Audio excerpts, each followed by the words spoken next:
Welcome to Bat Lessons, the Batman History Podcast. I didn't say the Bat History Podcast. I was Yes. really close. Yes, but now you've made a cut that I have to edit anyway.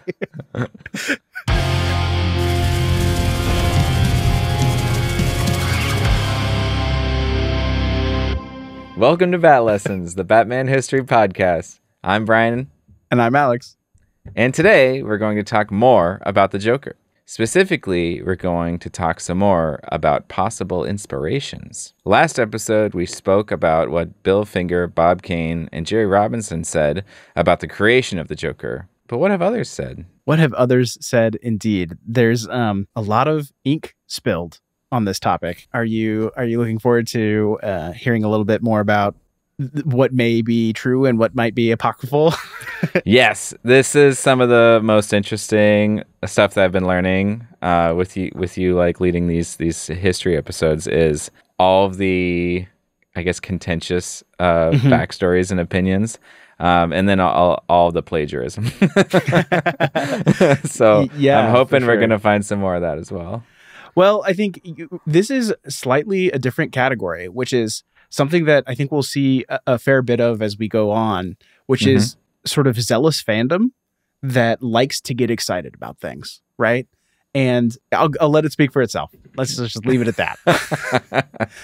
Sounds good. If you remember, on the creation of the Batman episode, we spoke about Partners of Peril, which was a novelette from The Shadow. The Shadow was a pulp hero from, the 1920s and 30s. It was a magazine that Bill Finger was a reader of. It was one of the inspirations for Batman. And Partners of Peril, in particular, was a story that Bill Finger lifted beat for beat. And Bob Kane even lifted drawings of for Detective Comics number 27. So the very first Batman story ever was largely plagiarized, both art and story.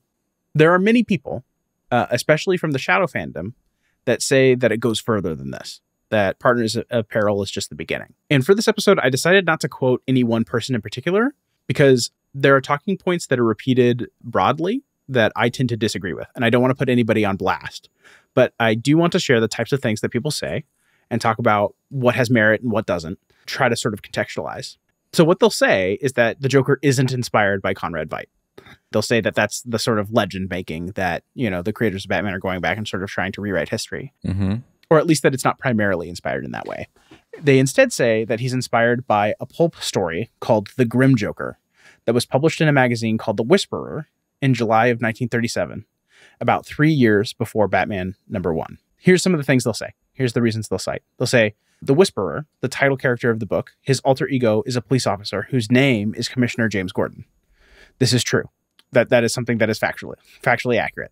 They'll go on to say that the author of The Grim Joker, the story, is Theodore Tinsley, who wrote Partners of Peril in the Shadow magazine. It's the same person. That is also true. They'll say that the villain of the Grim Joker is a clown-faced mob boss named the Joker. This is partially true.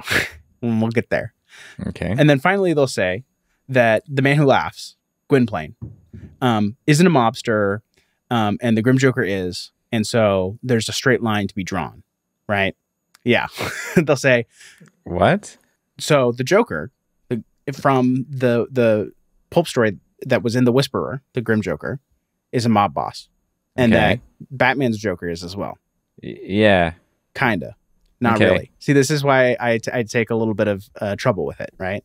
They're saying it's more alike than Gwynplaine. Yeah, so there's, I guess the problem I have with this is there's a difference between inspiration and like copying good art or something. Like you can take inspiration from a bunch of things and glom them together. Yes. So this whole idea that like, no, it couldn't be Gwynplaine because he wasn't a mobster. It's like, yes. What? That seems like some extremely flimsy logic. You're hitting the nail on the head. The sort of like the vigor and the fervency of some of these fans would lead you to believe that it's a direct lift, just like Partners of Peril, right?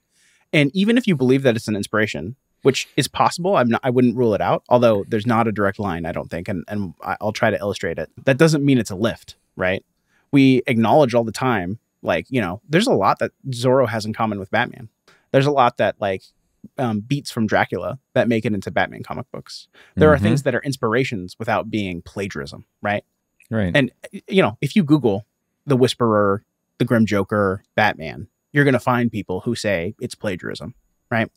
So anyway, there's a less common claim and than the Grim Joker being an inspiration, and that there's a radio episode from The Shadow from March 10th, 1940, called The Laughing Corpse, that is also a primary inspiration for the Joker. And I also think that's tenuous, and we'll talk about that as well. I think it's pretty likely that a lot of people that are saying these things have never watched The Man Who Laughs. They've probably never read The Grim Joker, nor have they listened to The Laughing Corpse. It's kind of, we think of, could you define meme for people, Brian? Meme? Yeah. So I guess my personal definition of meme would be a recurring piece of internet media of some sort that has grabbed onto kind of grabbed onto society in such a way that it is repeated, generally in some sort of sarcastic or humorous or sometimes passive aggressive manner. Yeah, I think in internet culture, we have like meme templates, right? Where there's like an image that has sort of a meaning, and then we sort of like map it onto something, or there's a video or a song or something that like, it's this joke, but with this one little spin on it, right? And so we apply this idea to different things. Yeah. If you go to the great sort of cultural repository of information that is Wikipedia, they would say that it's an idea, behavior, or style that spreads by means of imitation from person to person within a culture and often carries symbolic meaning. So this is a thing that's repeated, right? That like, if you have a fandom and you believe that it is of value and you want to sort of defend it or measure it upon, measure it against a different one, then you have, a truth that you believe that you can repeat to sort of like prop that up, if that makes sense. Sure. Yeah. I mean, I think this can get into like some philosophical grounds as well, on like the difference between facts and truth. You know, and what I think you could probably describe some of these fan theories as lore at some point, because like you were saying, they likely have not done their own research. They haven't read or watched or absorbed these different references directly from the source, but instead took somebody's word for it. Yeah.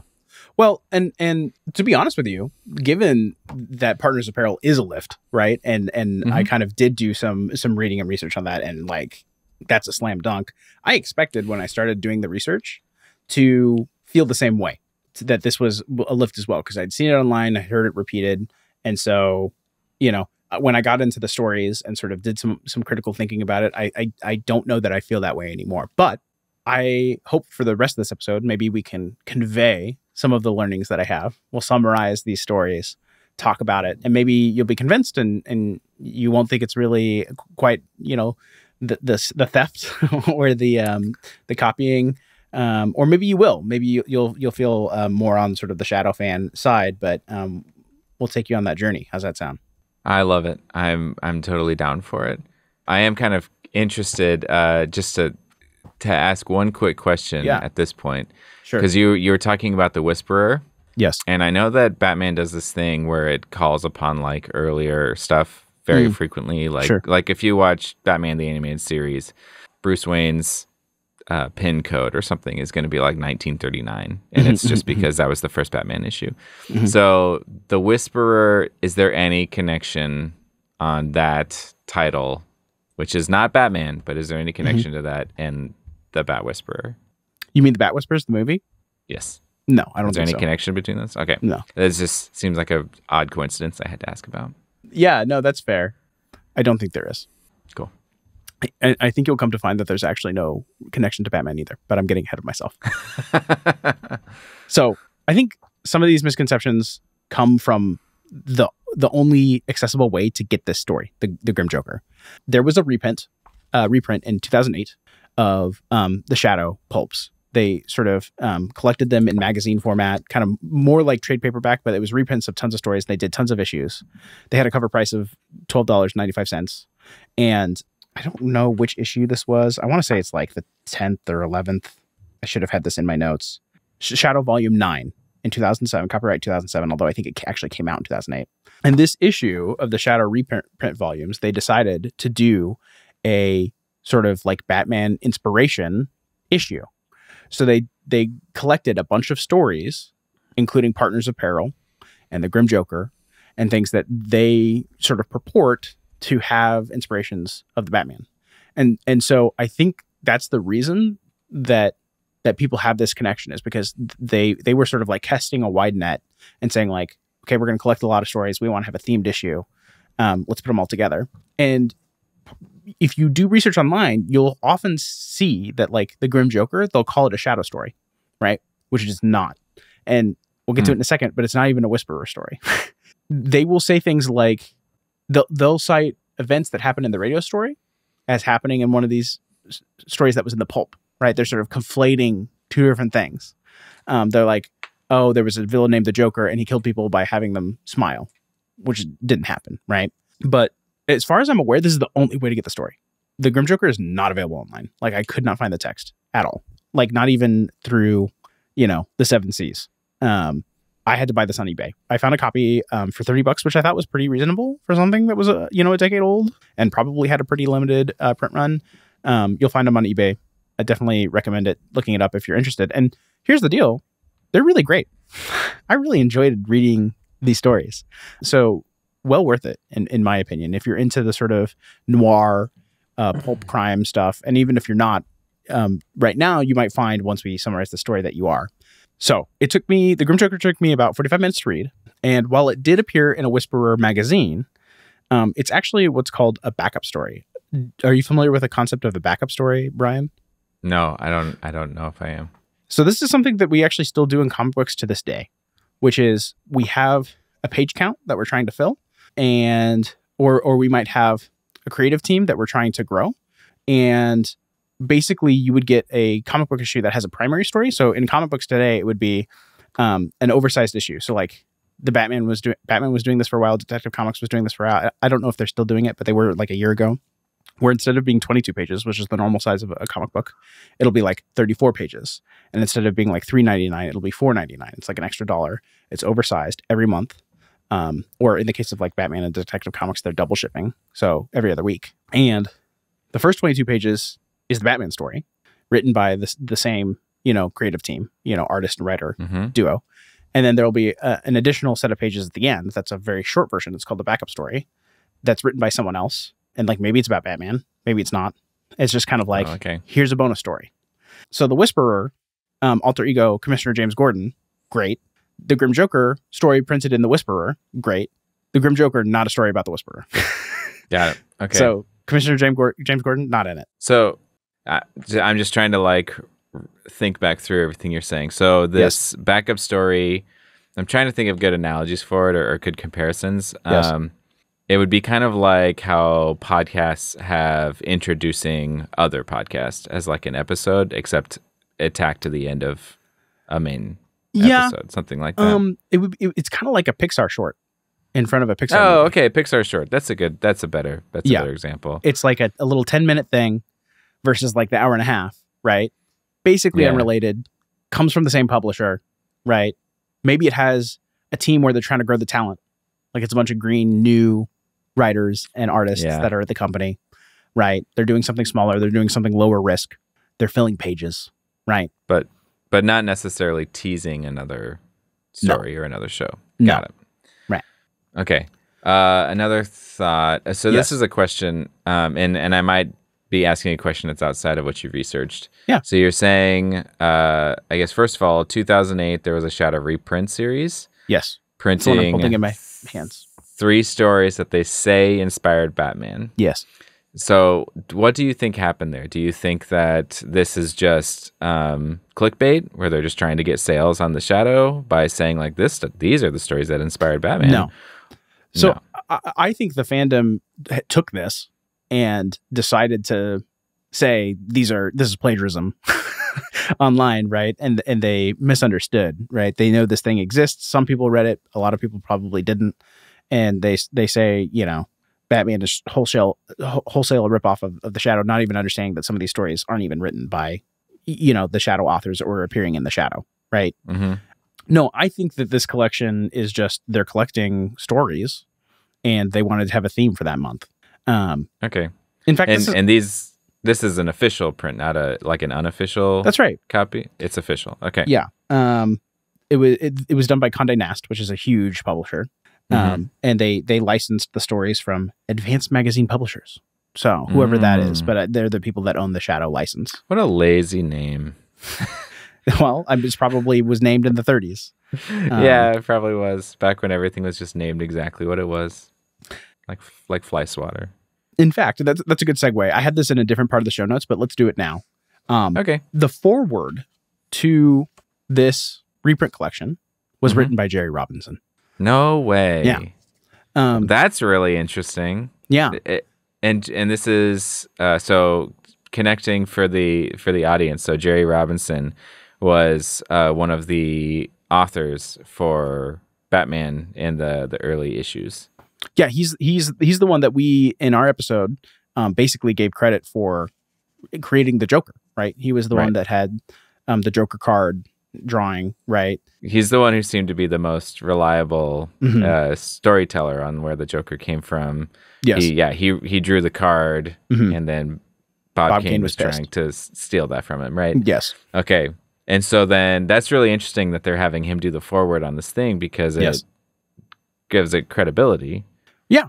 Well, the thing is that they're not saying this is plagiarism. They're saying this is some stories that could be inspirations, right? Let's read a little bit of what Jerry Robinson says. Okay. Jerry Robinson foreword in the Shadow book. Excerpts from, yes. Yes. Okay. I remember those early days working with Bob and the co-creator writer Bill Finger with a great deal of fondness. Bob was 7 years older than I was. He was making the jump from Bigfoot cartoonist to adventure artist and made a remarkable transition in a very short time. We were all working 16 and 18-hour days on Batman, this is just me, Brian, talking. That's grueling. Yeah. Holy smokes. I can't imagine. Yeah. Brian and I both did the Startup World, which was like a lot of hard work. And I don't know if we were doing 16, 18-hour days. That's not. No, if I did a couple of all-nighters. I did like a handful of really crazy long days like that, but not regularly. No. That's insane. Yeah. The three of us ate, slept, lived, and dreamed Batman. It was all-encompassing. I also believe that they dreamed Batman. I've had dreams about things that I've spent too much time on. Totally. We couldn't go out for lunch or dinner without discussing the characters and future story ideas. I was a newcomer to the big city, and Bill took me under his wing. He was my cultural mentor. Bill didn't have much formal education, but was extremely well-read. He was a student of pulps and radio drama, but his influences also included Dumas, Shakespeare, the Saturday Evening Post, National Geographic, and Popular Mechanics. Our generation didn't grow up with comic book superheroes, so we had to invent the genre as we went along. We were influenced by the mystery men who had dominated the newsstands during our teenage years, pulp adventures like Doc Savage and The Shadow. Batman inherited the Shadow's world of dark alleys, rooftop skylights, secret passages, death traps, and chiaroscuro, as superbly visualized by Tom Lovell and Ed Cartier in the Shadow magazine. It's understandable that Bob and Bill looked forward to The Shadow when called upon to create a new hero after the runaway success of Jerry Siegel and Joe Shuster's Superman. Joe Shuster's Superman. And I apologize to the editor, whoever that is. Many elements of Superman were inspired by Doc Savage, so it's hardly surprising that they looked for inspiration to Doc Savage's sister magazine.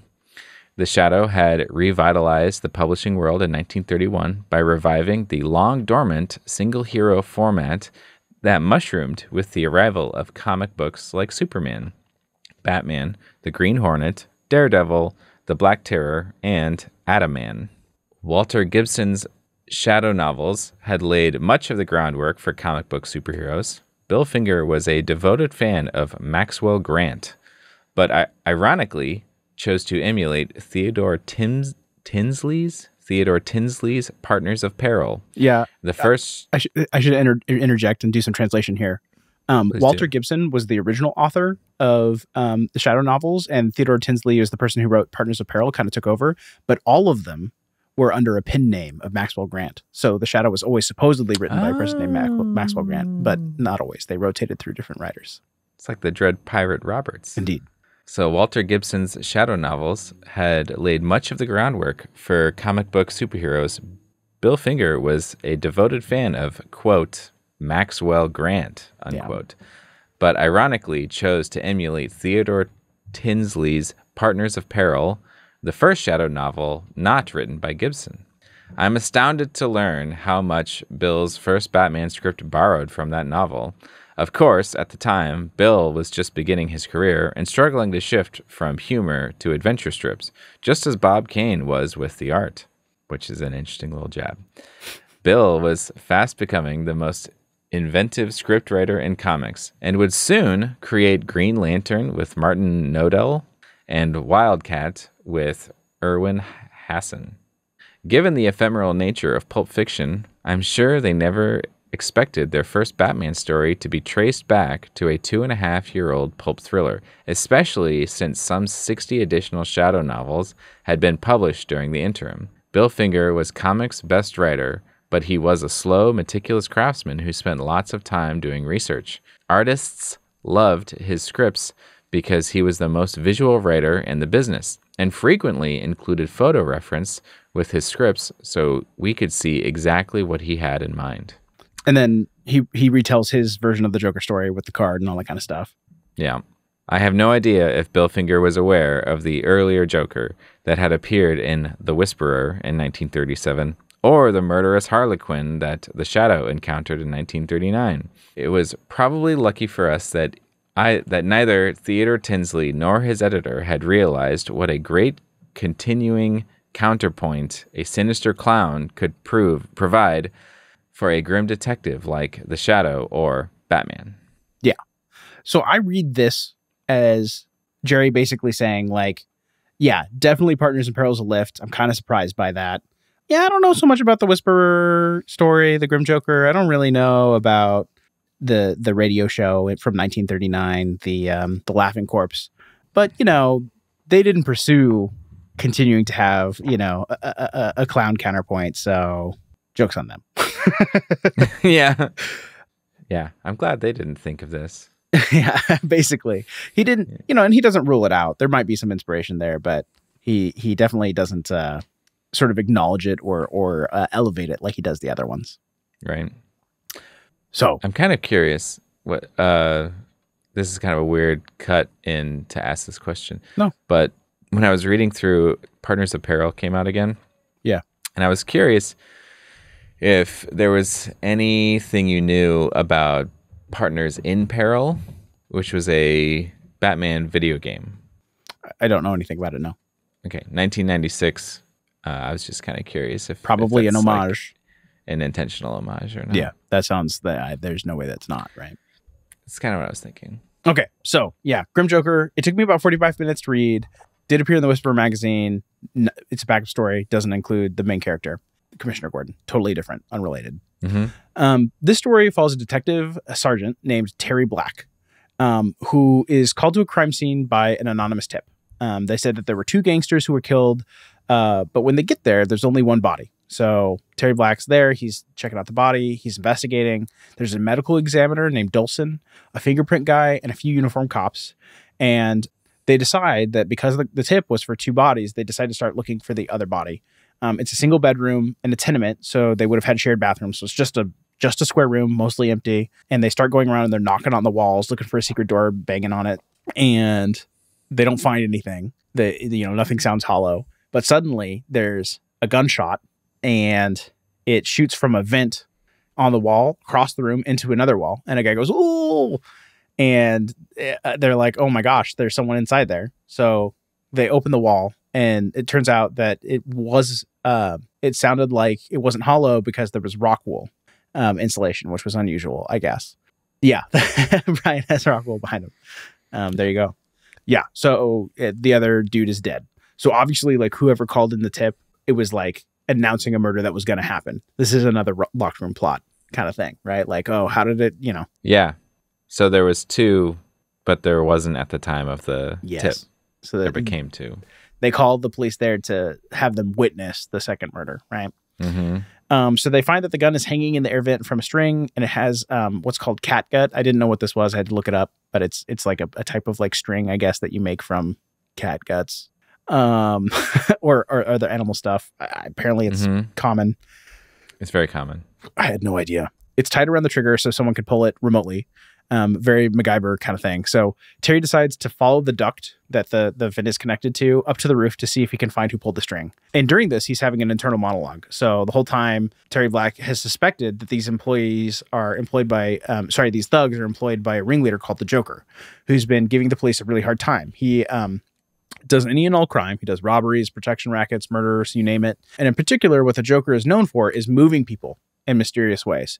Like they hire a safe cracker to crack a safe at a bank for a bank robbery, and everyone knows that it's this particular safe cracker. Like they get tips, like it's word on the street that like this guy is the one that did it, but they're able to respond to the robbery like right away. Like they set up a cordon, there's a line, they circle the building, and there's no way that anyone could have gotten out of there. Ensure that whoever's fleeing, they're going to catch him. But the safe cracker shows up the next day in Detroit and turns himself into the police station and says, hey, I'm told I'm wanted for this thing, but I've been in Detroit this whole time. I've got an alibi, right? So how did the safecracker flee from New York to get to Detroit, right?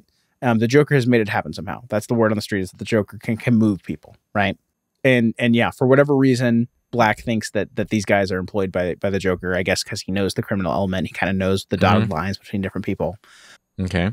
So he's having that internal monologue. He rushes up to the top of the roof. There's no one there. And he looks down over the side of the roof to see if maybe someone is fleeing, and there isn't, but there are some police officers leaving the scene. So the fingerprint guy is leaving. One of the uniformed police officers is leaving. They kind of go around the corner, and then Dolson, the medical investigator, kind of leaves. And as he's walking by the building across the street, someone opens a door and reaches out and grabs Dolson and pulls him inside. And he's like, oh my gosh, Dolson's been kidnapped, the medical examiner. And so Black sees that there's a electrical line that connects the building that he's in with the one across the street that the medical examiner just got pulled into. So he goes hand over hand and climbs across and goes into a second-story window. I was going to ask you how high that was until you said a second-story window, because I was like, that sounds incredibly dangerous. Why would you do that? Second-story window, not that dangerous. Well, because he's also... The thing about Terry Black is that we get the vibe through all of this, or I do, that he's very kind of like James Bond. Who's the protagonist? Jack Ryan, I guess. Yep. You know, that kind of thing. Even though he's just a police officer. So he goes into that bedroom and there's a goon sleeping on the cot. Just a guy, big guy. But Black thinks he's faking it. He's not actually sleeping. If you're saying he's just a police officer, maybe he's more like Bruce Willis in all of the Die Hard movies. 100%. And you know what? Like, as I'm reading this, I'm definitely getting the vibe that like, oh, like this is where some of these tropes are set up. You know, this is where some of the braggadocio, like, masculine, like where some of the archetypes come from. Yeah, I would like to see the like Austin Powers version of this, where it's just making fun of it, because doing that hand over hand, crossing that rope between those buildings. I was thinking like, oh, that's really dangerous. But then when you said it was the second story, I was like, oh, that's really not dangerous. In fact, there's probably enough stretch in that cord. His feet were almost touching the ground when he was going across. So yeah, he climbs into through the window of the second story. There's a goon sleeping on a cot, and Black is like, you're not actually sleeping. You can't fool me. But turns out there's another goon in the room that Black doesn't know about. Literally does a rope pull on him, knocks him over, and they tie him up, and they show in a corner of the room, or they take him to another room. And in the corner of that room, there's a body that has a sheet over it, and they pull the sheet off and it's decapitated. And they say, this is the medical examiner. You know, this would be you, but the Joker wants to talk to you. So, you know, they're trying to scare him, like, don't mess with us, right? And that would be pretty scary. Yeah. To have a body that's tied up and decapitated. Yes. I hope I never see that. Yeah. This also, I'm kind of curious. Yeah. Is this supposed to be lighthearted in any way? Because the story, yeah, because it seemed like it was okay. This is something that does seem along the lines of like Batman-y comics and stuff. And then they pulled out like a decapitated body, which is like an extreme escalation. No, I don't think it's supposed to be lighthearted. I think this is like adult-oriented fiction, like a murder mystery stuff. That's scary. Okay. Yeah, / action hero thing. So yeah, after they show him the body, they go and they get a coffin. And they bring the coffin in, and it's got, you know, a lid in 2 parts, like you would have the body kind of all underneath one lid and then the face under the other. They take the larger lid that covers all of his body, they put it on, and they screw it in with a screwdriver so he can't get out. His hands are tied, his feet are tied, he's in there. And at this time, Black screams and yells and then pretends to faint, right? Because he's freaking out. He fakes a panic attack, he faints, he closes his eyes, right? And they're like, ha ha ha, you're such a like scaredy cat, right? You're a wuss, yeah. Yeah. And they take pennies and they put them on his eyes, which is like one of those things you do with a dead person or whatever, right? Yeah. You're the coins to get into Hades, right? The river Styx. Sure. Yeah. It's to pay the. Allie would know this immediately. I feel kind of bad. Whatever the case, it's all very macabre. He's in a coffin. They've seen dead people. He's the ferryman. The ferryman. Okay. Yeah. And after they put the pennies on his eyes, they leave. I don't know. They're going to get more screws or something. They're taking care of some other business. They leave. He then takes the penny off of one of the pennies off of his eyes, and he uses it to start unscrewing the screws for the lid of the coffin. Wow. Yeah. So he unscrews himself, gets the lid of the coffin off, undoes his ties. So like loosens his hands, gets out, undoes his feet, and decides to go looking in the house for these guys. And so he goes downstairs, and he goes down to the basement, and he finds like a trap door over a big hole in the ground. And he opens up the hole and he looks inside, and he can tell that it's like 20 feet drop, and there's a tunnel that's attached at the bottom of the hole that kind of goes into the distance. And he's thinking about like maybe going down there, and then he hears 2 voices coming back, and it's the goons, and he sees lights, and he's like, oh crap. And so he closes the metal door and finds a nearby closet and gets inside the closet. And the goons climb up out of the hole. There's a ladder, and they open the door, and they heard the metal door close, so they know that he's in there somewhere. And they think, oh man, maybe he's in the closet. And they start shooting at the closet with the guns. And this is a chapter break, by the way. So like there's several chapter breaks, and it's like, oh no, like he's going to get shot. And this is a book that you read, right? Yeah.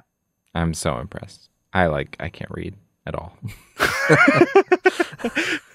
It took me about 45 minutes. It's a novelette. It's okay. About 10 pages, 11 pages in this magazine sized. Okay. I'm a little bit less impressed, but still. I don't have any time to read. I audiobook everything because I don't have the discipline to just like. Well, there's no audiobooks. This is the only format that I could find this. So chapter break, right? They come back, and he's like crouched down, and they're shooting at the top of the closet, so they don't hit him. And he like busts out and fights him. Right? He very like 2-on-1. They've got guns. He Indiana Jones, takes him out, and it sort of involves like he knocks one of the guns down the hole, and then they end up knocking him down the hole, and he's like really banged up, but he's got a gun, and so they're like leaning over, and they're gonna shoot at him, but he shoots them first, right? And so he kills them both with the gun from the bottom of the hole, and they're at the top. But somehow it happens that like the metal door closes and their body falls on top.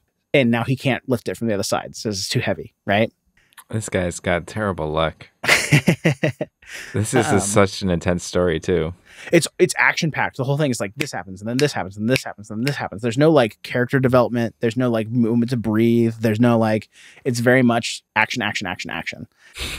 So he decides he can't go out, so he has to go down the tunnel, and he realizes that where he's going probably is the sewer. Because he's far enough down under the streets that's probably how the Joker moves stuff. And that the reason they were putting him in a coffin is because a coffin would float in the water, right? And then he puts together that like, oh, he knows that just like 3 doors down on this street, there's an undertaker. And so they were probably going to put him in the coffin and take him to the undertaker's place. And now he's like, this undertaker, who he knows his name. It's like, let me go to my notes here. I've been working without my notes for a few minutes. Is it like Edward Nygma or some other no. really direct rip? It's like Adolf something. Oh, that's good. Who loves a good Adolf name? Dolson? No. Adolf Marx. Right. So he's like, okay, Undertaker's on the street. They were going to put me in a coffin. Undertaker's the Joker. Adolf Marx, the Undertaker's the Joker. He moves people through the sewers. So like puts it together, internal monologue, right? So he goes down the tunnel. He finds a door at the end of the tunnel, opens it up. He's got a flashlight. He turns on his flashlight, looks around. Sure enough, it's the sewers. There's a rowboat in the sewer. He decides to get in because like the only way out is through, right? And so he gets in the rowboat and he like rows down. And sure enough, like 3 doors down, he finds another door that's like, and the doors, by the way, aren't supposed to be there. They're like, you know, blast out the side of like the brick of the sewer or whatever. And he finds it, right? And decides that he's going to go in to the Undertaker's place or whatever. And so he gets up on the platform, but there's a goon there, right? And he gets in a fight with the goon. He kills the goon, like, wow. Yeah, like chokes him out and then uses his gun and like hits him in the head and decides that because he's in the Undertaker's place, this is like the lair, right? The evil lair. And he doesn't want to be detected. He's not going to use his flashlight. So he turns his flashlight off and he like puts his hand on the wall and he walks down the hallway, like guiding himself with the hand. And he gets to the end because the wall ends and like he reaches out and it's cold in there. And he gets the vibe that like he's just walked into a large room, right? And suddenly lights turn on, right? And it's really blinding light and like chapter break, right? And then we go to the next chapter and he's in what looks like a kind of a, it's like a mortuary, right? Like it's kind of like a medical, like, you know, there's tables and things and stuff. And there's the Joker's there at a table. And the Joker's sitting there at a table and he goes, I listened to the whole fight through a microphone because I've got mad technology. And so even though you were quiet, I knew you were coming. And I had a photoelectric sensor, which I think is wild that this is a thing. And like when you walked through this, you know, infrared light or whatever, you tripped a thing and that's what turned on the lights, right? Like I've got this mad technology like waiting for you, this trap, right? And we're going to kill you, right? You've crossed the wrong person, right? Wow. Okay. This is where they describe the Joker, and they only describe him a couple times.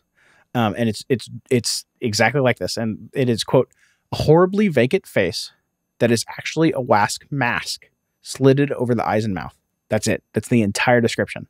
It's a wax mask. So I'm envisioning entirely white with slits for eyes and a mouth. And I'll leave that for what you will. There's no illustrations, right?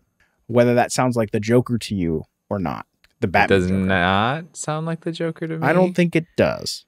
It sounds like V for Vendetta. Maybe a little bit. Yeah. So yeah, they grab Terry, they take him into an embalming table, and they're going to pump him full of embalming fluid alive to kill him. But he breaks out. He goes James Bond. He goes Sam Fisher, Splinter Cell, right? And he's spraying embalming fluid in the Joker's face, and he's fighting dudes, right? Joker runs away, and he's like, oh no! And he runs to his desk and he hits a hidden button, and then like a door opens up behind his desk and it's an elevator, and he like climbs on, tries to get on the elevator, and like Terry Black is like coming behind him and he like grabs him, and like they're tussling on the elevator that's like going up, and the Joker's arm gets caught between the floor of the elevator and the ceiling, and like they crush his arm and like pull it the shoulder out of the socket, right? Yeah. And like Terry's like getting ready to kill him. He's like sitting above him. He's like, no, I won't. And then all of a sudden a bunch of police show up. And Terry's like, oh, you got my message. And they're like, yeah, we got your message. And then they go on to explain that like before Terry got off the rowboat, like he wrote like a message that like, oh, I'm at the Undertaker's place and it's the Joker. And, you know, you got to come help, send backup. And he puts it in the rowboat and like pushes the rowboat on because like, of course it's going to come out somewhere. Police are going to find it. They're going to read it. They're going to come back up. Yeah. It's very stupid. That's so flimsy. Yes. This whole thing's a little ridiculous, right? It's a message in a bottle. Yes. I think they try to explain it away of like, oh, I know that it's going to open it up at this place and there's police there because of this reason. But like, it's all because I know the sewer system so well, like yes. Everyone does. Yeah. Call me Pennywise. Oh my gosh. And then he keeps monologuing, right? Like after he had this ingenious thing to like get back up to come help him, right? And he explains that the Joker has multiple identities. Not only is he Adolf Marx, the fake Undertaker, right? Not a real Undertaker. But he's also Dolson, the medical examiner. What? Turns out the decapitated body from earlier wasn't Dolson, which Terry knew immediately. He knew it the whole time because it wasn't the right size body. It wasn't the right person. And he knows Dolson. Right. So The reason that they had the body is because they wanted to convince him that Dulcin was dead. And so they were covering for some reason. Why? Because he's the Joker. Wow. And so, they take off his mask and it's Dulcin, the medical examiner. So this type of story is like kind of frustrating to me, where it's like the character is like doing internal monologue. He's like telling you his thoughts in the story. Well, this one's out loud, but apparently he's telling the other cops. But apparently there are thoughts in his head that they aren't also don't shared share. with you. Yes. Yeah. And they're only revealed at the end, when that's the like linchpin or whatever to solving the crime. I have to tell you, it was very fun to read. I imagine it was.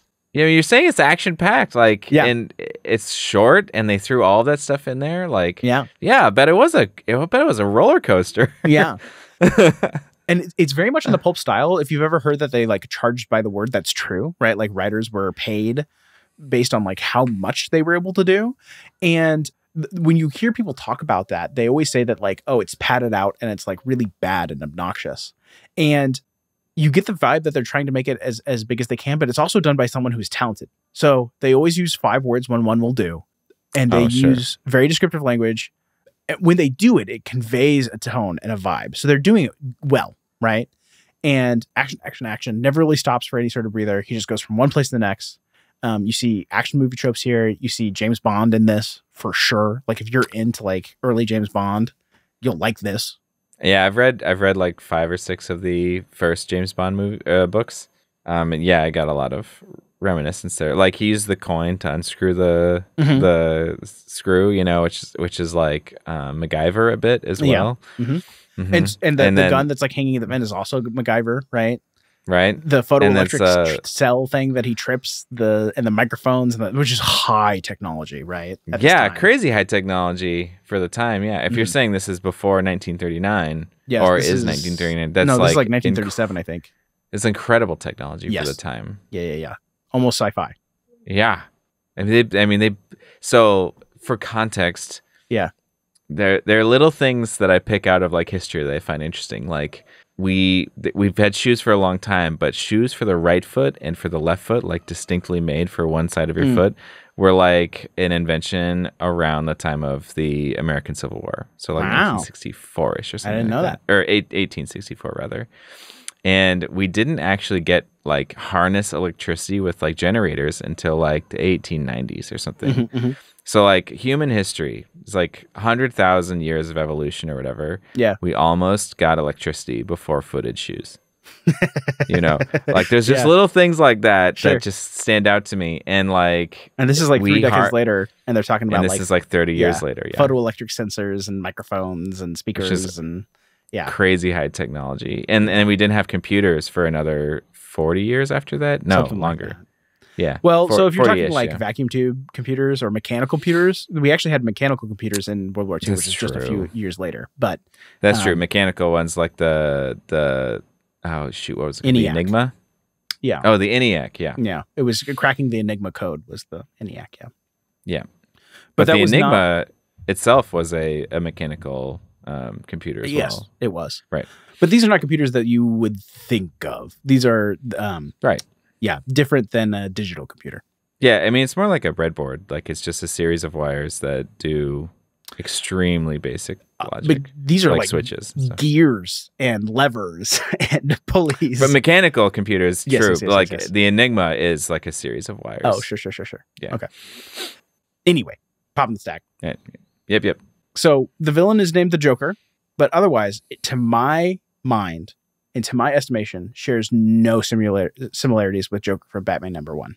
He's an undertaker, turned crime boss, wears a white mask, kind of like a clown, maybe?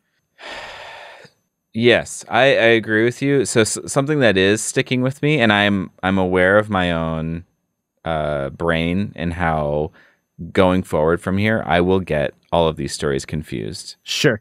No question. It's just going to happen. I have to like really think hard not to let this stuff mix up in the blender that is my brain. Sure. But there's like, and this is like a whole episode, but there's like historically 3 main types of Joker. There is the gangster Joker, which it's all organized crime. He's trying to get rich. And that would be like Jack Nicholson's Joker. That's like the Golden Age Joker.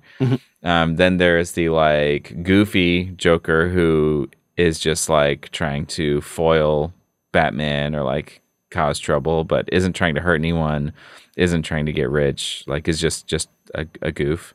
That's like the Silver Age Batman, or excuse me, that's the Silver Age Joker, which would be like, was it Romero's Joker? Is that his name? Cesar Romero. Yep.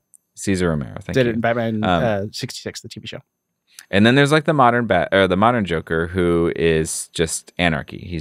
He's chaos. He's a dog chasing a car. He doesn't have a plan, right? And that is like the most common Joker that we see. So like this does have some reminiscence of like the Golden Age Joker of being a mob boss that also is a tactician of sorts. I think, yeah. And if you told me that we found incontrovertible proof that like Bill Finger read this and was inspired, I wouldn't be surprised. I'm not saying there's no way it didn't happen, but I do think it's highly circumstantial. And, you know, agreed. They are playing in a sandbox of, you know, sort of mob bosses, crime kings, confidence men is the order of the day, right? That is that was going to be. That was going to be my however to what I said. Is like, however, it's like every single, not even villain, but like bad guy that shows up in Batman for like the first 30 issues or whatever, almost all of them are organized crime. They're mob bosses, stuff like that. And that is because that is huge at the time, like World War I through World War II. Organized crime became really, really huge, especially around Prohibition era.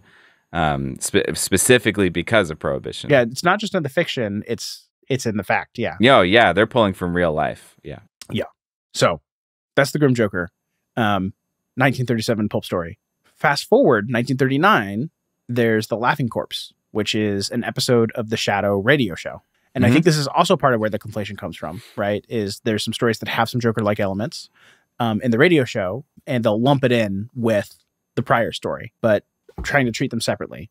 Brian, you listened to this one, right? I did. What did you think? I enjoyed it a lot. I really like radio stories and audio dramas, audiobooks, stuff like that. There's similar but differences between all of them, but I liked it a lot. It was really good, interesting storytelling. It also gave a lot of insight into like the way that people thought at the time, the way that they talked to each other. Yeah, the opening advertisement for this, I don't remember if it was in this version that I sent you in the YouTube video, but there's multiple copies of this online. And the opening advertisement is for a company called Blue Coal.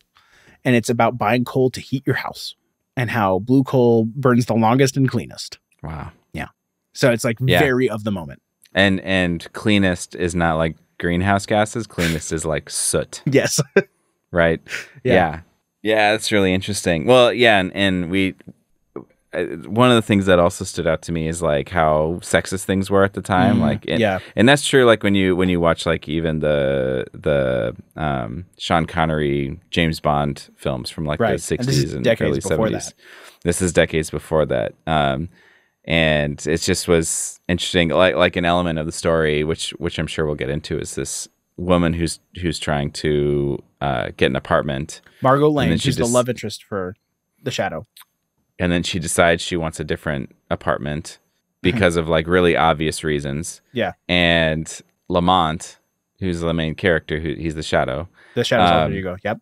Says, like, oh, what a thing for a woman to do. Isn't that just a woman? Yeah. Isn't that just a woman? That's right. And it's like, holy smokes. Yeah, it's really awful. It's pretty cringy. Yeah. Yeah. Very cringy. Yeah. And that's not just the one moment. Like, they do that multiple times in the episode. The whole time. And it's like a 30-minute episode. It's not long. So, they, misogyny per capita per minute. High. Well, and also, like, the taxi guy. What was his name? Oh, I didn't write it down. He's there. Start with an S. He's their assistant. Like he's their assistant. Yeah, they call him a taxi guy, but he helps them move in. He helps them move out. So all of his comments and jokes and the way that they talk to him are not very flattering. Yeah, so you get the vibe that he's not a very intelligent person, and they treat him kind of mean because of that. both. I'd say they're kind of cruel. Yes, I would say so. Yeah. But also he is also misogynistic. So like Lamont and Margot are like dunking on him, and he's dunking on her. It doesn't make a lot of sense. It's a little weird. You definitely get the vibe that they're padding out because there's actually not a lot of story here. Yeah. But like an example is like Lamont says something about like all the odds and ends that they have to put together, like just kind of moving an apartment. Oh, all these odds and ends. And this assistant refers to them as odds and evens. Yeah. Right. It's just little things like that are like trying to really nail home for the audience that he's not a smart person. Yeah, they're playing up that he's a bozo. Yeah, but separately, like part of the storytelling that I think is interesting, specifically because the medium is they describe everything. Like there's this part where a thing happens and the person goes, "Oh, I dropped it." Yeah, like as if like in my personal life by myself, if I drop something, I'm gonna go, I'm gonna exclaim and describe what I did. Yeah, right, because it's a radio show, they have to do that so you can follow along. Yeah, they say each other's names all the time. Yeah. Which I am like, I guess, somewhat notorious that I like rarely say people's names. Sure. I've actually consciously tried to do it on the podcast. Yeah, I've been trying to consciously state things as well. Because like we have a video feed and I make faces and I know I'm very expressive and you respond to them. And I've listened back to the episodes and been like, oh, I should have said. Yeah, you were just nodding. Or something. Yeah, shaking. And I'm trying to do better of like saying it out loud. Like, no worries. Yeah, totally. And stuff like that. Well, I mean, it's part of learning and stuff. It's getting used to the medium, and that's something that they had really dialed in because it's a radio show, which stood out, and not in like an annoying way or obstructing my enjoyment of it. It's just it was it's a interesting. Time capsule. Yeah, it's a time capsule. I'll drop a link in the show notes. You can listen to it if you want. I recommend it. I do recommend it. It was really fun. So we'll summarize it really quick. We open up on a man talking. He's monologuing. About how he had been drinking with a strange man at the bar, bought him some drinks, and then agreed to catch a cab to go together to 31 Blackwell Place. And they're going to run some sort of experiment. The cab ride is novel for him. He says that he's been sleeping in the park, so we gather that he's homeless, right? So the reason he's going with this guy is because he's kind of desperate. This guy's like bought him drink, says he's going to take him somewhere, and he's being nice, and so he goes with him. And we hear bubbling and mention of test tubes. We get the vibe that it's kind of like an experiment is going to he actually says it's an experiment. We get the vibe that it's like a, science laboratory. And we never hear the other man. He doesn't say anything except for footsteps. Yeah. So this is supposed to be kind of a more adult story, like a scarier story. And I took it to be somewhat of a thriller because of the way that they delivered some of this stuff. Like it's not supposed to be a monologue, but it is because this dude keeps saying things like, "Oh, it was really fun talking to you at the bar, man. It was so cool." And then like you would expect someone to respond, and there's just long silence. That's right. And then he says something else again, like, "Yeah, I haven't had a friend like you in a long time." Long silence. I haven't been in a taxi for a long time. Like he's saying all the things that you're saying as if it was half of a conversation. That's right. Right. And it's almost like he's fishing. Like, hey, is he going to respond to this? Right. Hey, you can tell he's uncomfortable. But it's also like, as the listener and knowing kind of the genre that the story is going to be in, it really like cranks up the anxiety because you just hearing this one-sided story, you start to understand, oh, this isn't going to end well for this guy. Yeah, it's really well done, right? They're doing exposition, they're doing tone, they're doing, a lot with a little. Yeah. So the other guy approaches with a needle, which he is explaining to us. The guy who's monologuing says, "Oh no, that's a needle.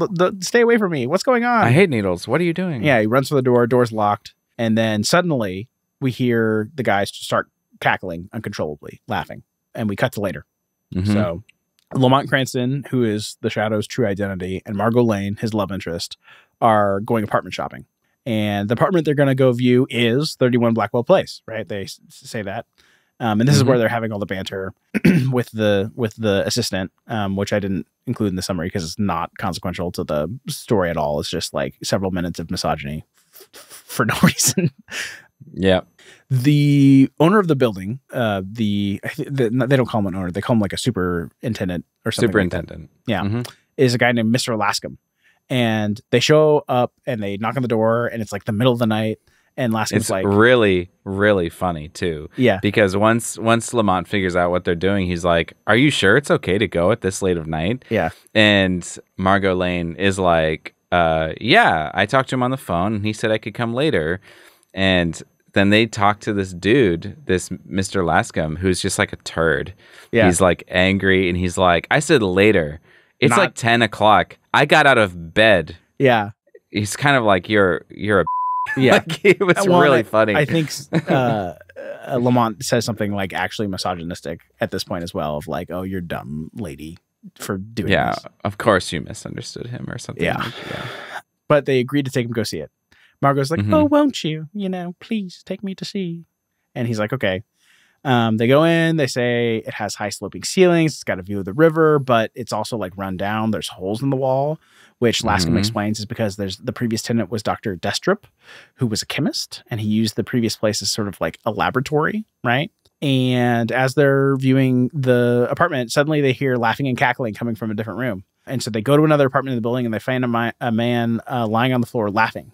And they turn him onto his back and his face is all twisted up as if he were laughing. And Lamont inspects the body and says he's dead. And then we have another time jump. We cut to later, and it's the police commissioner's there. And Lamont is talking to him, and he says he thinks the man was murdered. And the commissioner says there's no sign of violence. Why do you think that? Lascum, the intendant, tells the police that the dead man is Mr. Lorenz and that he's a partner of Mr. Destrup, the person who was the apartment they were just looking at. They work together at the chemical company.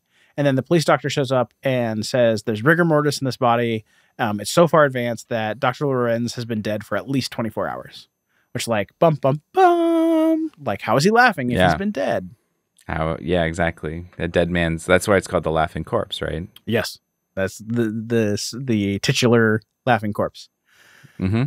We cut to later. So, like, after that surprise, cliffhanger, Lamont shows up at Dr. Destrup's. Now he's the Shadow. So he's, like, doing investigation. Destrup, remember, is the person who's moved out of the apartment. He goes to his new place. And the Shadow's basically like, "Hey, why did you kill your partner?" And Destrup's like, "Oh man, we both received these threatening notes last year. 7 years prior, we had a third partner. So Lascum is dead. Destrup's moved out. Third partner. We cut him out of the company because he was a drunkard. He was a deadbeat. He wasn't any good. So we cut him out. And he was devastated, was really upset, and threatened them with, quote, the laughing death in these letters that they would receive. And they would say, quote, you will laugh, but not with joy. It will be the laugh of death." That's what the note would say, yeah. Yes. And then suddenly, in the middle of the conversation where Destrup is explaining this, he's like, "Oh, there's something on my desk. What's this? A package addressed to me." Like, it doesn't make any sense. Why would he be looking at his desk? Why would he suddenly see it? Why would he pick it up? But he's just like, "Oh, man." Why would he be excited? Yeah. Right? Like, if I lived alone and then there was a package on my desk that I didn't put there, I'd be like, who's been in my house? Who put that there? It's highly suspicious. Yeah. I would not be filled with joy and excitement like he was. Like, like, oh, what a surprise. Yeah. Santa's been here. Like, that's not what would occur to me. I must have lost it all in all of my papers. And the Shadow says, "Hey, don't open that box, man." And Destrup's like, "My scientific curiosity will not permit me not to." He says that, like, yes. Exactly that, in quotations, like, curiosity killed the cat, and I'm just too darn curious. Here we go. Yeah. So he presses a little button on the box to open it, and inside it, there's a note that says, you will laugh, but not with joy. It will be a laugh of death." And so, of course, he starts laughing and laughs to death. Laughs maniacally. Yes. And dies. Yes. Yeah. Time jump. We're just going to leave that where it is. The Shadow decides that he's going to move into Destrup's old apartment with his girlfriend, right? What's her name? Margot. So they're moving in, and Lamont is talking to Margot about his visit with Destrup. And during the conversation, he discovers that there's a needle on the button of the box. So he takes the box with him, the one that he pressed the button. And that's how the poison must have been delivered. He gets excited and leaves to continue the investigation. He's like, "Bye, I figured out this thing." Well, we got to pause on one thing. Yeah. He got stuck by the same hypodermic needle that was in the button. That's right. That's how he discovers it. He's like, "Oh, well, that's not good." And Margot is like freaking out. She's like, "Oh my God, you're going to die. The last person who did that died. Yeah. We need to get you to a doctor." And he's like, no, I think it's okay. And he like breaks open the box so he can investigate. And he's like, "Yeah, there's no more poison in this. I'll be fine." Yeah. And I'm sure she just, I can't imagine like what that kind of a heart attack would feel like. Oh, if you're I loving, can't imagine. Like being a parent of a 3-year-old. Like, I remember the first time he projectile vomited. I'm like, my son is gonna die. Like, I panic attack, instant. So I know how that goes. But it was very ridiculous because he, Lamont remains very calm. And he's like, well, I haven't started laughing yet. Yeah, it's like just very unconcerned. Like, yes. The last time when I saw this in person, he got poked and then started laughing and dying within a few seconds. It's been a few seconds. I haven't started laughing yet, so I'm probably okay. Yeah. Like, I don't know if that's how that works, but... Yeah. So, yeah, he pieces out. And Mr. Lascombe, the super of the building, shows up to talk to Margot, but notices that she has the box. Lamont has left the box. He sees it, and he's like, how did you get that box? Like, instant, like, shift to, like, evil villain mode. Yeah, like, mid-sentence, like, everything's cool. Where did that box come from? Likewise, Margot, instant damsel in distress mode. She's like, oh my gosh, you killed the people. You killed, Lascombe and Destrip. The fact that you're concerned and you know what this box is, you must be the killer. And he's like, so what if I did? Now I'm going to kill you. Well, I thought it was interesting that when he responded to that, he didn't answer yes or no. He was like, such a thing could have happened. Like, he doesn't say, yeah, I'm guilty. Yeah. Like you'd expect, like he didn't monologue. No. He just was, he's moved on, So he takes her to a basement laboratory to inject her with the laughing serum, and the Shadow shows up to stop him, and he's like, you're just the third partner, you're in disguise, you came to be the super, and he's like, you're right, the jig's up, and he injects himself. Fiend. That's it. That's the whole story. Yep. Well, one other element was that Lamont was like, yeah, Margot, I knew pretty early on that he was the bad guy. I put some stuff together. And so I convinced you to move into this apartment so that I could investigate him more. Where if I was Margot, I'd be like, hey, I'm not a superhero. Don't put me in those situations. I don't want to be bait anymore. Or like, that was something that stood out to me is like, oh, this guy's a jerk too. That he just like threw her out there and was like, we'll see what happens. Well, and you know what? I don't have it in my notes, but that's a good point. That is the scene that happens next is like, she's like, we're leaving. We're moving out because I almost got killed here. And he's like, oh, don't you want to move? Yeah. I don't want to move again. Isn't that like a woman? Yeah. It was that line. What a douchebag. Exactly. Yeah. That was one of the biggest takeaways for me is like, oh, the Shadow is kind of a jerk. So I'm interested, Brian, do you buy this as an inspiration for the Joker? Inspiration? Sure. Okay. And that's because the laughing is kind of like the smiling victims in Batman #1? Yeah, because it's got the similar idea, and it builds over time. He's got the gas, it's not fear toxin, but it's like the laughing toxin that he injects it. Die with a smile on their face. Mm-hmm. So that was something that I took as believable as a inspiration, but it's not going to be like a full rip of a character. It's just an element. So if you told me, again, like I said before, if you told me for sure Bill Finger read this and for sure it was an inspiration, I wouldn't contest it, right? But you'd have to have proof. And without proof and just the circumstance of like this story exists and so does Batman, I don't. And I'll talk a little bit about why. And that's because this radio story happens on March 10th, 1940, which is just 1 month before Batman #1.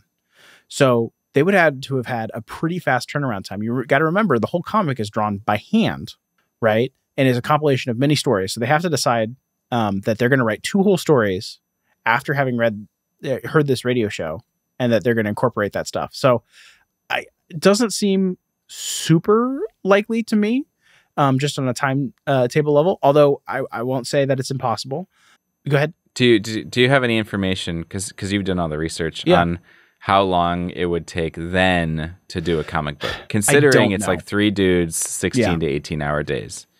Right. It's possible for sure. And this is a time when they're like ramping up heavily, right? They're adding, like, Batman #1 has like 5 stories in it, and it's happening in a month that also has an issue of Detective Comics that has a Batman story in it. In fact, we know that there were stories in Batman #1 that were planned to occur in Detective Comics, but were reused. Basically, they were like, oh, no, we're going to use it in this instead. You know, we had stuff sort of banked. And you can actually tell if you flip through, like some of them have the Jerry Robinson logo with like the Batman's face in the center and the wings Batman. That's like the Batman logo. And other ones are like, the whole vibe is like earlier. You're like, oh, this could have been from the Gardner Fox run. And it's like the art is different. The vibe is different. So like, who knows? My intuition is that it takes about a month for them to make a story, but obviously they made 5 in one. So who knows? Maybe they rushed it out. But another reason is that this sort of idea of someone who is dead that is smiling is not actually particularly novel. There are smiling victims in fiction before. In 1911, there's a novel called The Dead Smile, written by a horror author named Frances Marion, who's Italian, where people have an infectious smile. So like if you see the smile, you smile too, and then you die and you have this dead smile, right? That's a thing that happens. Okay. And it's also the case that there's this idea known as Rhesus sardonicus, which seems to not be grounded in any sort of scientific or medical reality, but it's an idea that is around on the internet that someone's muscles could involuntarily smile after death. If you Google around for it, you'll find articles of questionable provenance, including a really poorly sourced Wikipedia article.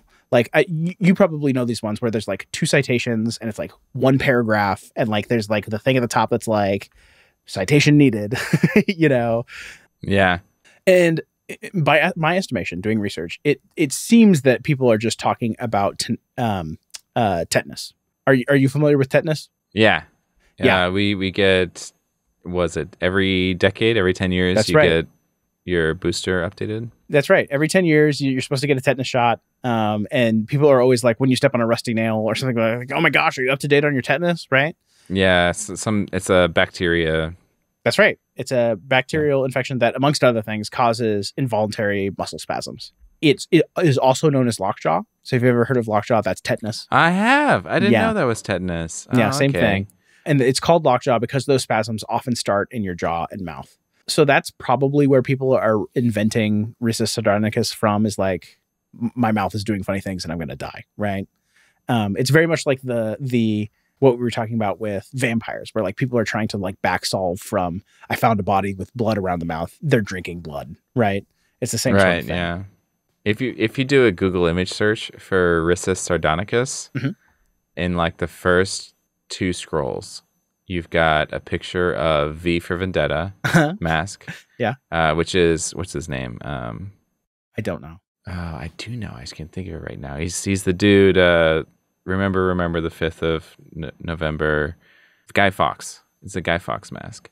And then just like another half scroll later, for me at least, it's a picture of the Joker. Yeah. It says 1 + 1 = 3 tetanus is the name of the picture, which is pretty funny to me.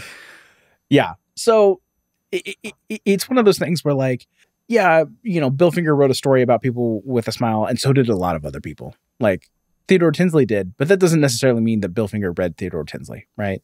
Because this is a real disease kind of thing that people had. It appears in other fiction. So like, was he inspired? Maybe. But I don't think it's this sort of like slam dunk of like, everything that's cool about Batman came from the Shadow. Because I don't think you can draw that straight line. So that's my perspective on it. Yeah, I hear that. I mean, my thought was like, it's believable. Oh, yeah. But like, no, it's not a slam dunk. Yeah. And even if it is, I think it's totally reasonable to call it an inspiration. The same way that like, you know, your favorite band listened to another band and they kind of took parts of it. It's not plagiarism. Oh, yeah. Right. Mm-hmm. Okay. That's all I had in terms of inspirations. That's the chapter open and shut on pulps and radio. Do you want to talk about the second story that included the Joker that also appeared in Batman #1? Yes, please. Yeah. So at the end of our last episode about the Joker, you're like, well, it's a good thing that he doesn't die. He just goes to jail at the end, right? And I was like, whoa. We got to talk about the other story. In the same issue, there's a whole nother Joker story. And let's talk about it. Okay, the title page. So there's a lot going on here. There's quite a moment happening. So up at the top, we've got the big Batman, like wings spread like a regular bat, but with Batman's head on it. Mm-hmm. And it says Batman over the top with Robin the Boy Wonder, the Joker returns. And then there's a little blurb of text that says, once again, that harlequin of hate, the Joker, brings grinning death to a terrified people, a mocking doom from which no one can escape. And once again, two heroic figures, Batman and Robin, the boy wonder, pit their amazing skill in a supreme effort to halt this parade of crime. And then the scene below that is Batman is like grappling with it's the Joker, obviously, but a dude in like an all purple suit and a hat, holding up a hatchet, and Batman is kind of holding him from behind and like holding the wrist that the hatchet is in to keep it from continuing to swing, because he had been swinging it down upon some kind of a flagpole. I think it's one of those like horizontal flagpoles that you see on like buildings. You're right. Yeah. And down at the end of that flagpole, you've got Robin, the boy wonder, hanging on for dear life, probably thinking, man, I hope he doesn't keep chopping on this flagpole because I'm mortal. And that is like the title page scene. But down in the corner, there's a couple of panels. We're going to do a little time travel here. Brian and I, just before this edit, where he started describing the page, had like a moment of realization, and I'm cursing and like my mind's blown. You know that meme of like the like X-ray of the brain and it's like getting bigger, the galaxy brain meme template? Yeah, that's me, because we're recording from the future, and we've actually had an episode of Judging by the Cover. So this is going to come out after the first episode of Judging by the Cover, but before the second. But we've already recorded the second episode of Judging by the Cover with Sean Winningham from the Caption Life podcast. It was a really fun episode where we go and take a look at a bunch of covers. And on Detective Comics number 40, the cover is this same scene from a different angle, and my mind is blown. Yeah. In the episode, we're trying to figure out what it is, because it just kind of like looks kind of like a goofy dude. And I Googled it, and it said it was the Joker. And this issue, this Batman #1 issue we're talking about, is the exact same scene, but from a different camera angle, essentially. And oddly, the colors are different. Like the Joker's wearing a different color suit. Yeah, he's like in a brown suit, but like he's holding the hatchet. He's going to swing down on the flagpole. Mm-hmm. Batman's holding him back.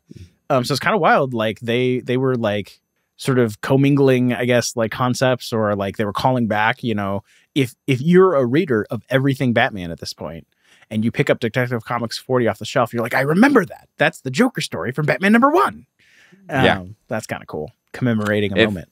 As like a peek behind the curtain, which I don't think is much of a peek, because if you've been listening to our show chronologically, you know we don't necessarily record in the order that we release. And months in we advance. recorded.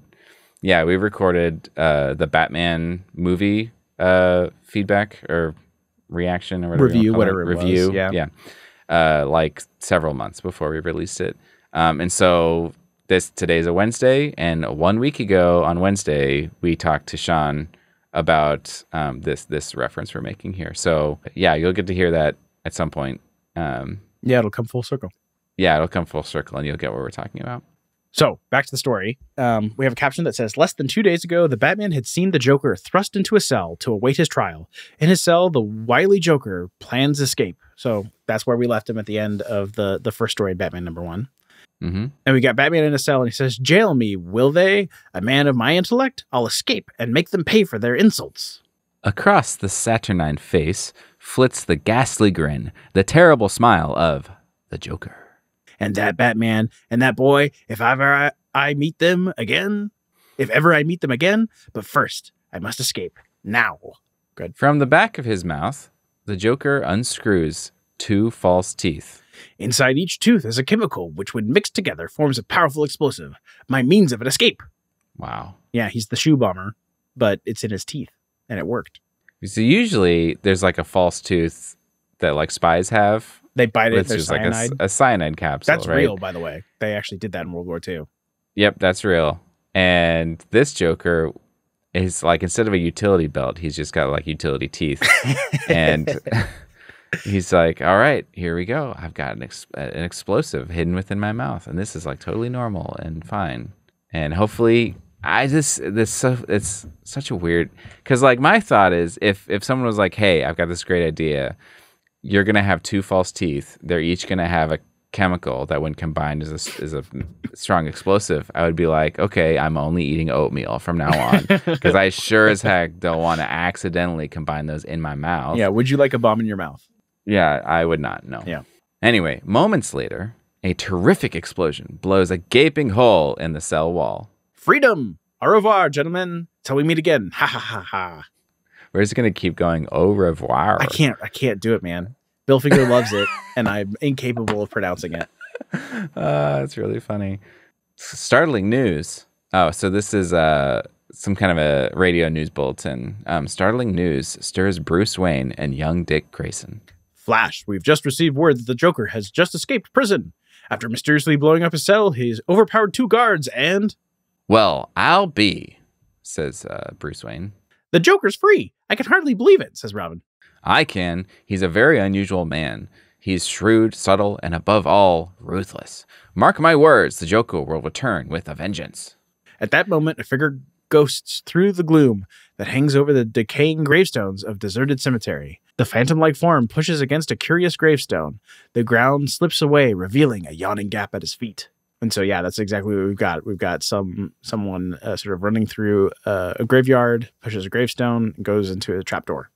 Yeah, silhouette. The figure descends into the crypt. A light switches on and reveals the Joker. Here in my laboratory, I will let all know that the Joker is still in the game and is still high card. Once again, as people listen at radio, just by the way, for the listener, some of these are hard to read over time. Yeah. Because they're all like hand penned and they don't have like the same quality handwriting that like current comics do. Yeah. Once again, as people listen at their radios, comes the break. A deadly voice, a message of doom. Ach, hear me now. To Chief of Police Chambers, I bring death. Tonight at 10 o'clock, the Joker has spoken. That night, a police cordon protects the man marked for death. He wouldn't dare. Not to a police chief. He wouldn't dare. Almost time. Almost time. Suddenly, the jingle of the telephone bell. Who? You want to speak to the chief? Just a minute. I'll put him on. What? I can't hear you. Speak louder. Joker comes from the telephone. The clock tolls the hour. 10 o'clock. The Joker has struck again. Dead. He's dead. Look, on his face, that terrible grin. The sign of death from the Joker. So here we've got the locked room plot again, but this time it's the police chief himself. So they're all standing around in the police station, right? And they're all going to protect him. All the officers are waiting around, and then he dies. It's the exact same thing that happened in the last Batman story. Yeah. And it's reminiscent of the laughing corpse, right? How so? This dude's laying on the ground with this big grin on his face. He's dead. Yeah, but he's not laughing. No, that's true. He didn't laugh to death. And it's not like 24 hours later, he's still laughing. To me, it's different, but I see what you're saying. Yeah. See there in his ear, a dart. Must have had that Joker poison on it. Sure, the Joker must have set it in the receiver. He blasted a word into it strong enough to set up vibrations that blew the dart into the ear. Clever guy, eh? No, that's not clever. That's really dumb. What I thought they were going to say, which would make a lot more sense, is that he was being really quiet, which forced the police officer to put the receiver into his ear harder to hear better, which does seem natural. Sure. That's not what they said. No. They said something convoluted. Where he was really loud, which the vibration was strong enough that it's shot. I mean, it kind of sort of makes sense. Kind of, sort of, yeah.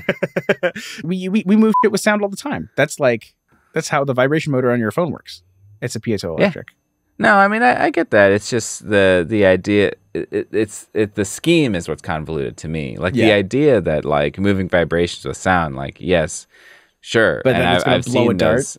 Well, and that it was his plan. Yeah. That he was like the only way, because like an important thing about my fear factor here is that I'm accurate. As I say someone's going to die, and then they do. I predict it. Has to work 100% of the time. If I ever miss that, I've lost all my credibility, and I'm not as scary or reliable of a villain anymore.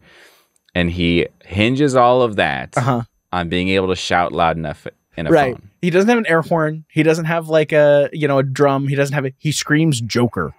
Yeah. It's a little stupid. That is very convoluted to me. Yeah, it is. For sure. So the following day, a famous painting is stolen from a gallery. A gallery? Oh, it is stolen from a gallery, and in its place, for all the world to see, it's a Joker card inside the frame. Mm-hmm. And the police officer says, the Joker again. A rare gem is stolen, the owner grinning in death, as if he enjoyed the visit from the Joker. No, we just skipped forward in time. And like what we're doing right now is we're jumping from place to place of like, there was a painting that was stolen. There was a ruby that was stolen. They left the Joker card. The guy was smiling face. We're just like, he's on a crime spree. Oh, a rare gem as in like an actual ruby gem. Yes. Okay. I'm glad you said that because when I read it, I was a little bit confused because I was like, the owner of the painting, and the painting it's a rare gem. No. This is a separate crime. Yeah. We see in the background there's a safe. Yeah, so there's this dude who's just sitting there dead in his chair with a smile on his face, and over his shoulder you see a safe in the wall that's been open. Yeah. Which that also confused me. So I'm glad you're here to explain these comics to me. This is a crime montage is what we're seeing. Yes. Yeah, every panel is something new. Yeah.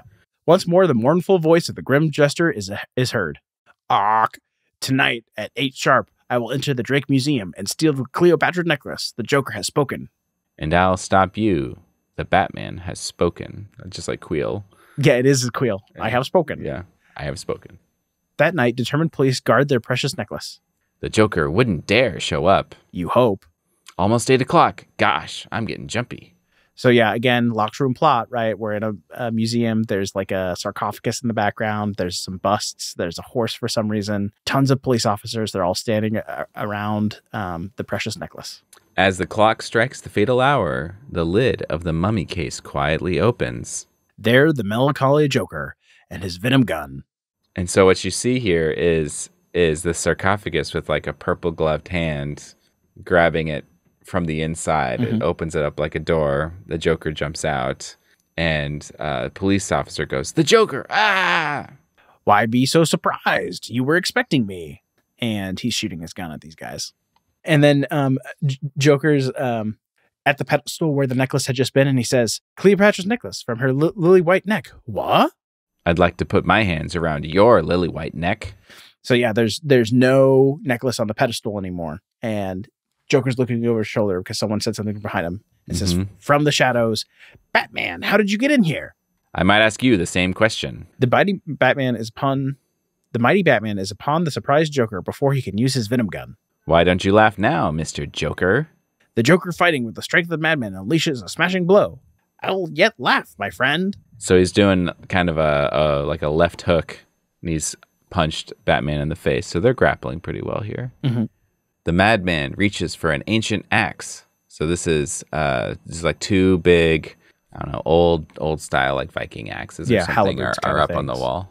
And the Joker reaches up and he's pulling one off. I mean, it's just like James Bond, like what you'd expect in a fight. Like they're just pulling weapons off the walls because they're in a museum and they're gonna fight each other. I'll finish you once and for all, Mr. Batman. Ha ha ha ha. A sheer, desperate twist of the Batman's body and the mace gives him a glancing blow on the side of the head. That's scary. Yeah, Batman's kind of like going out of the way. Yeah. Suddenly, the pounding of running feet raised voices. It's after 8. Let's see if the boys are all right. The police from downstairs. They mustn't find me, says the Joker. Police come running into the room. Look, the Joker's been here. The necklace is gone. Never mind the Joker. Look what I found. The Batman. The boys, they have the signs of the Joker on their faces. Batman, well, we have caught somebody. Now I'm going to do something that I've wanted to do for a long time. Take off the Batman's mask and see who he really is, says one of the cops. So Batman's laying on the ground and a hand reaches out to wrench off Batman's cowl. And yeah, we spoke about like last time that, and on the Robin episode, that like Batman's fully formed at this point. Like he's really, everything is snapping into place and really makes sense. This is something that actually doesn't make sense very quickly. Here pretty soon in the Golden Age, Batman's going to be a duly deputized officer of the law, right? He's going to be working with the police, but right now he's still a vigilante, and we're still acknowledging that that's a weird thing that they wouldn't want. And then there's a caption that says, will the cowl be taken off? If the Batman is revealed as Bruce Wayne, his career as a nemesis of the crime is finished. Is this the end of the mighty Batman? Apparently, there's no break or anything. It's just the question is posed, and you turn the page. There may have been an ad in between or something that they're cliffhangering you past the ad or something, but yeah. That way you quickly get through the ads. Yes. And with startling abruptness, the inert figure springs off the floor. So Batman jumps up in the air and is apparently now fighting the police. And he says, "Sorry, boys, but I'm not quite ready for jail." Police see the mantled figure leap through the window to apparently drop to the ground below. The police start shooting at him. Stop him. He's going to try and drop to the ground. But what the police do not see is the Batman's strong hands grasping the ledge of the overhanging roof. A swing out, a powerful shove, and a twist upward, and the Batman rolls up over the lip of the roof. It's pretty impressive, really. I mean, he runs, he grabs up above him. Jumps out the window. Jumps through the window. Yes. In fact, grabs onto the sledge, and that's enough momentum. He swings up onto the roof. Yeah, over. And kinda. Yeah. And then he goes, "Nice trick if I do it." And I did. He's like self-narrating. Yeah, he's self-congratulating. There's a panel here where he's just patting himself on the back. I'm kidding. He didn't do that. And then there's police looking out the window, and they say, Yep. "Gone, not a sight of him." The Batman, what a man. What? The Batman, what a man. Except they spell it. It's like how you say gotta, like Gotta. It's kind of like that. It's not what a man. It's what a man, like Wattaman. Yeah. Wat. And it's funny too because Batman. This is like part of Batman is that he's like mysterious. So like he drops the smoke or whatever, and it's just gone, and they don't explain it. Mm-hmm. And right here, they are explaining it. Yeah, like, 100%. He's just like laying up on top of the roof, like, yeah, they think I just disappeared, suckers. Yeah, there's like a YouTube video where they edited the Christopher Nolan Batman movies where he disappears or whatever, and it's like him running away or like hiding on the ceiling, and he's got like the stupid grin. It's like very silly, makes it look very stupid. Like he's like hiding around the corner behind stacks of money. And Commissioner Gordon's like, "Where'd he go?" Very kind of childish. Yeah. Hide and seek. So in this next panel, we've got a dude. He looks like a mayor type of character. He's standing, yellow suit, standing with he's got his fist up in the air. And the caption above it says, "Failure of the police to capture the Joker moves a reformer, Edgar Martin, to public speeches." If the police can't do it, we must. I tell you, the fiendish criminal must be caught. So this is like the stereotypical soapbox person. This is literally the soapbox, right? This is someone on the street sort of railing against politics or whatever. And then there's people on the street are listening to this reformer talk, and they're saying, "He's right. The Joker sure is making the police look silly." And we cut to Joker's lab, and it says, "In the lair, the Joker plots. Edgar Martin talks too much. He might get a sore throat from talking so much. I have a medicine for him in this test tube." Again, the mocking tones of the Harlequin of hate coming through the radio. "Edgar Martin, I am displeased with your talk of me. Prepare to die. Tomorrow night at 9 sharp. The Joker has spoken." And then there's this dude, he's the reformer, Edgar Martin. Yep. He's sitting there, and he looks a little shocked, and he goes, "The Joker, die, 9 o'clock. And then just like every other, it's like very much call and response. You know, the Joker says he's going to kill somebody, cuts in the radio. We've got that person. Now there's the next step. There's the police cordon. They're all there in the locked room together. They're going to save him. Yep. That way they can all watch him die. It says, "That faithful night. You've got to help. He's killed others. He'll kill me too." "Listen, Martin, the house is overrun with cops. A mouse couldn't get in here, much less the Joker. Relax. One of the boys must have left those cards for you. Why not play some solitaire?" So dumb. Like, I haven't read ahead, and I like just the way there's some cards, a deck of cards sitting on the table, and the police officer says, "Relax. One of the boys must have left those there for you. Why don't you play with them?" which seems so dumb because like we know that like if they were like we got to keep this guy safe, I would like lock him in a bathroom or a closet or something and be like, listen, man, it's gonna be uncomfortable, but you're not gonna answer any phones, you're not gonna touch anything, like and try to do something that's unpredictable because the Joker is trying to set up predictable scenarios where you're gonna get yourself killed. Well, and this happened in the last story in this issue. Like the police chief said, hey, let's play cards. And it turned out the Joker was in disguise as the police chief. It's the exact same thing. Yeah. So the dude says, you're right. It might take my mind off of things. So he sits down, he's shuffling the cards, and he's playing solitaire by himself. That way we know it's not exactly the same, Alex. I'm sorry. Because my bad. Because we don't have a dude sitting across from him that could be the Joker, right? And he goes, darn it. Cut myself on the edges. Sure are sharp. Brand new deck. As Martin lays out the first card he sees. What? The Joker? The man becomes panic-stricken. Cold terror clutches his heart. They're all Jokers. And he starts to shiver and shake. Do you know the Oops All Berries? No. You don't know Oops All Berries? Oh my gosh. So do you know Captain Crunch? I mean, oh, okay. Is this one of those things where they make Captain Crunch and people want the berries and stuff, and then there's like another cereal box that's all berries? Well, this was like there was the commercials where there was like lore about why the cereal is the way it is. Like there used to be Captain Crunch and it was just Captain Crunch, and it was just the yellow things, right, that like cut your mouth when you eat them. And then they had the commercials where they introduced the Crunch Berries, and then all of a sudden there was Crunch Berries inside the Captain Crunch, and then later they had Oops All Berries, and like they were in the factory and there was an accident and like someone flipped a switch and then there were boxes full of berries without the Captain Crunch. So it was Captain Crunch without the Captain Crunch. Oops All Berries. This deck of card is Oops All Jokers. Oops All Jokers. That's funny. So it's all Jokers, right? And this Martin guy is starting to like choke or something, and the caption says a frenzied shriek. So the next panel, it says Martin has played cards with death. And so he's laying on the ground with cards on top of him.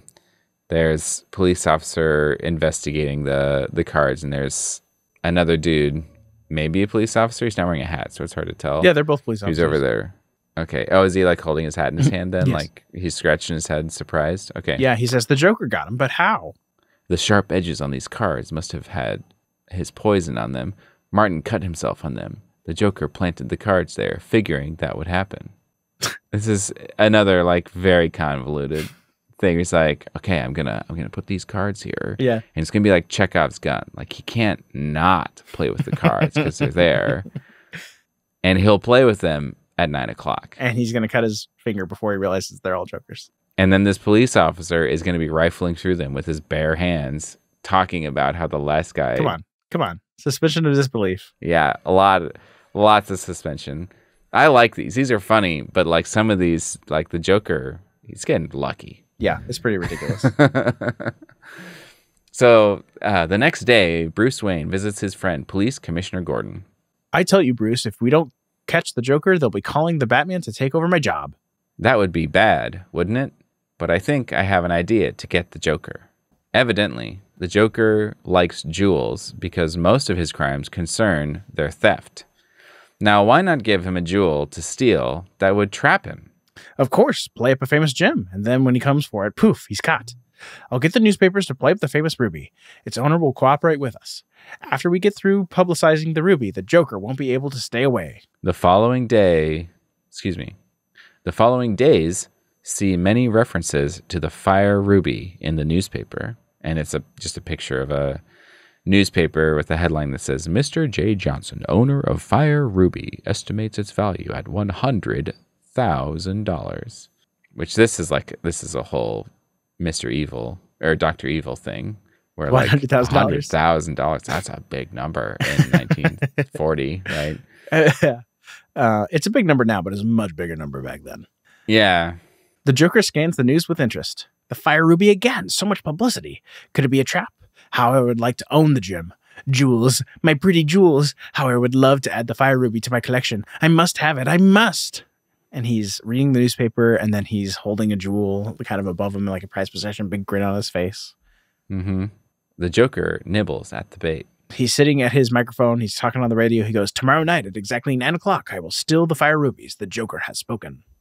The next night, the Joker walks again. So we've got the silhouette coming out of a crypt, apparently a crypt at the cemetery. Yeah, remember, he was going into the gravestone at the beginning. This is him coming out of that same hole. Right. And then sometime later, a figure pauses outside a balcony window. Then... suddenly lights blaze on. The Joker is at last trapped. Put up your hands, Joker. We've got you now. Your gas gun won't do any good against our masks. Better give up. So they're all wearing gas masks, and they're around him with guns. Mm-hmm. The cunning Joker swiftly drops to the floor, blazing away. So he's just shooting them with regular bullets. Yeah, if my Joker venom won't get you, bullets will. Try to get the Joker, will you? So we've got the Joker running out the back door, shooting kind of over his shoulder at police. The Joker makes for the roof. But on the roof, Robin the Boy Wonder. At last, the Joker. He's got to be stopped. I'm coming for you, Joker.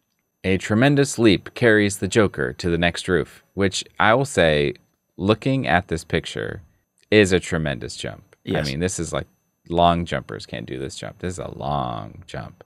Yeah. It's probably like 30 feet. Yeah. I don't know. If we are to believe the perspective, Robin is really small over there. Yeah. He's jumped a long ways. A long, long ways. So, a daring leap into space by Robin, the Boy Wonder. Coming for me, are you? I bid you welcome. As Robin is about to complete his leap, the Joker thrusts out his hand and punches Robin in the face.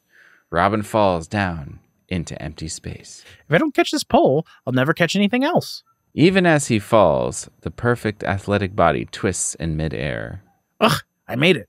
So Robin has reached out and grabbed one of those horizontal flagpoles, and he's hanging from it now. And with a wrench that's almost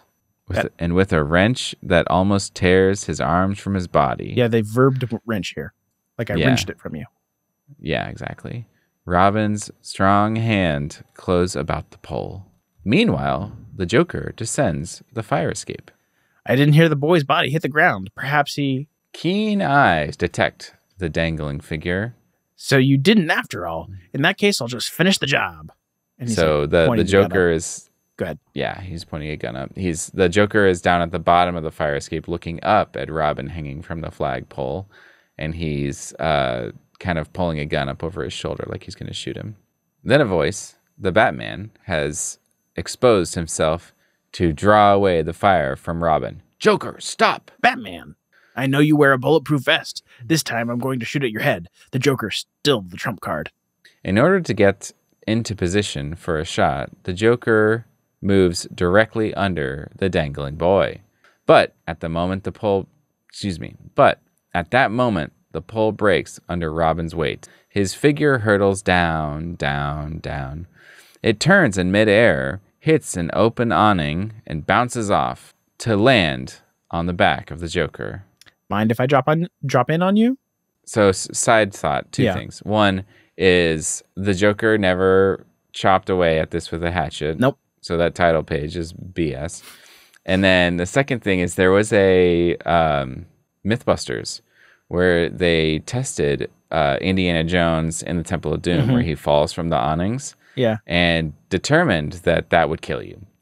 I believe it. So seeing Robin fall a distance, bounce off of an awning, which they're not flexible, they're just to catch sun and rain and stuff. They're not trampolines. He bounces off the awning, totally fine, and then he miraculously lands on top of the Joker. Yeah, it's a little ridiculous. Yeah, I mean that's part of what makes these so fun to read. The Batman leaps to the attack. Mr. Joker, when I get through with you, you'll look like the deuce. The deuce of like a deuce, like a cards deuce, like the number 2. Oh, that makes sense. I was thinking like poop.